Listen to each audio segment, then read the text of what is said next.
girls, I'm the reading teacher.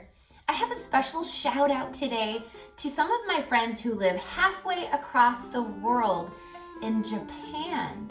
Japan is an island in Asia surrounded by the Pacific Ocean. And the people that live in Japan speak Japanese. And I have 3 friends who live there who are very special fans of the reading teacher.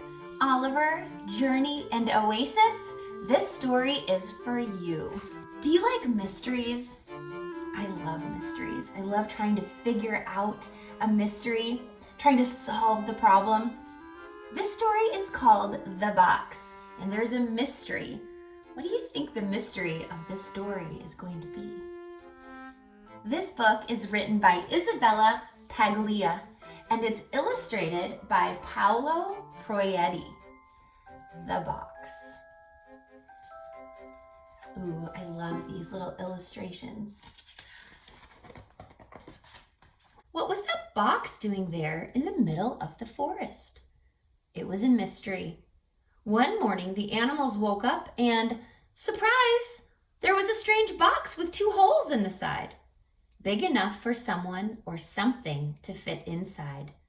Big enough to hide in. What do you think could be in this box? When you solve a mystery, you have to think about the clues, right? We know that there's 2 holes cut out. What could that be for?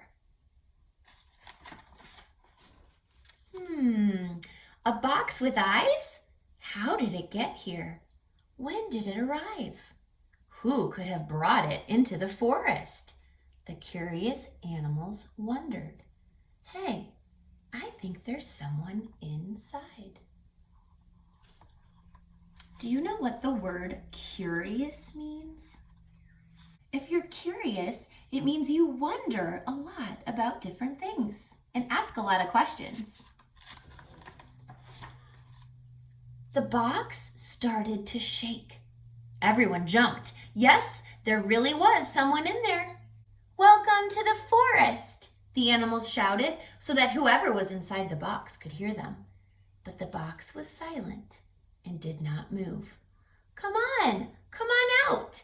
It's springtime. The sun's shining and making us nice and warm. There's no need for you to stay hidden away in the dark.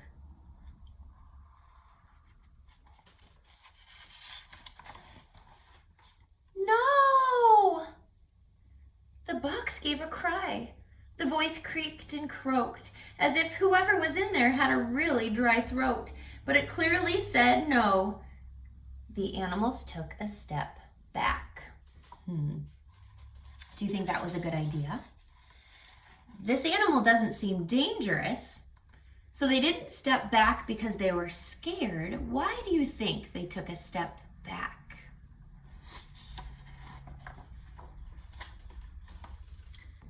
They don't want to come out, but why not? Maybe they feel ugly or different or like they don't belong, said Bear. Or they could be having a rough day, one of those days when you don't like anything or anyone and you feel really sad and nothing seems right, suggested Squirrel. Something bad might have happened to them out here, and now they're scared, Fox said. Perhaps they came out and met someone who was mean and greedy with big sharp claws, so they decided they'd rather stay inside the box. Hare squealed. Well, if that's true, we could be frightening them, Owl said, and they all took another step back. Boy, these animals right here would be animals that I would want for my friends, right? Obviously, whoever or whatever is in this box is feeling what? And we don't know why, but the animals are thinking of ideas, and they're not saying, ugh, that silly animal that's in there. Don't they know that we're really nice? No, they're giving this animal or whatever it is grace to feel however they need to feel right now. Because the animals are guessing, maybe this happened, and we'll give them some space. They're really good friends. Why don't we do something fun to entertain them? We can tell jokes and do somersaults and pretend to be clowns like at the circus. Yes, let's put on a show. Dressed in costumes and full of goodwill, the animals put on the greatest show the forest had ever seen, with music and performances and bright, shiny colors. But, ... Now when you see this ... it means something might be changing. Do you notice that? Is that a clue? So they put on a show, but nothing happened. The sun was setting on the horizon. The box was still firmly closed. All right, let's try again tomorrow, the animals said, still not losing hope. The next morning, the animals had a meeting. What we need is another idea. How about a party? Yes, with lots of decorations and delicious cakes and cookies and lemonade. Maybe this time the box will decide to open up. So that was what they did.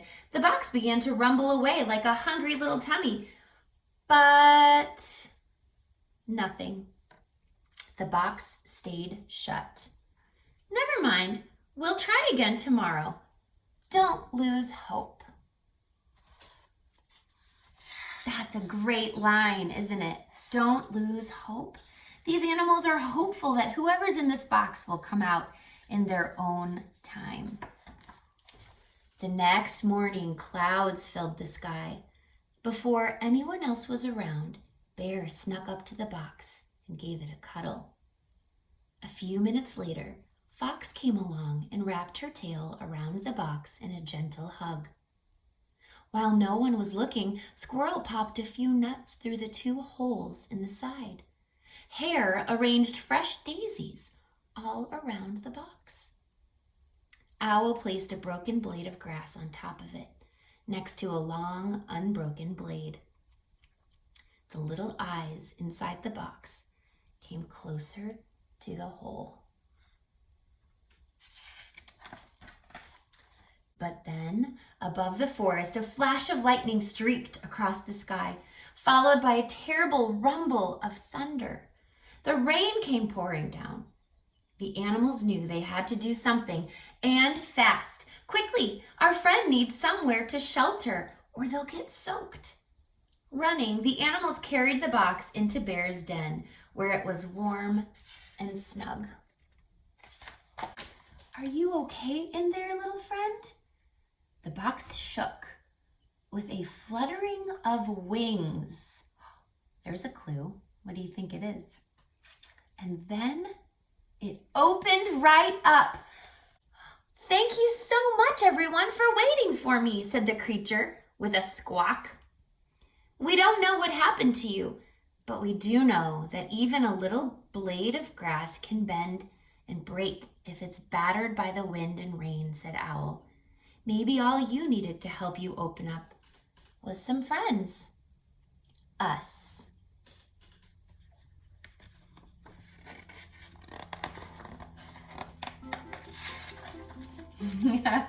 I love at the last page. He certainly looks like he's having fun with his friends, doesn't he? I love that book for so many reasons. The illustrations are beautiful, but my favorite part is how they gave this little bird space. They gave him the freedom to feel how he needed to feel, and if he was sad, they let him feel sad. If he was scared, they showed him that it's okay to feel scared, and they stayed by his side, right, and protected him from the rain and the thunder. And it didn't matter how long it took. They kept coming back, and they never lost hope. I hope you enjoyed that little story called The Box. You can check this out at the library. And to my friends Oliver, Journey, and Oasis, thank you so much for watching. Friends, if you have a suggestion for a story you'd like me to read or a shout out, you can have your mom or dad email me at theletterloft1@gmail.com.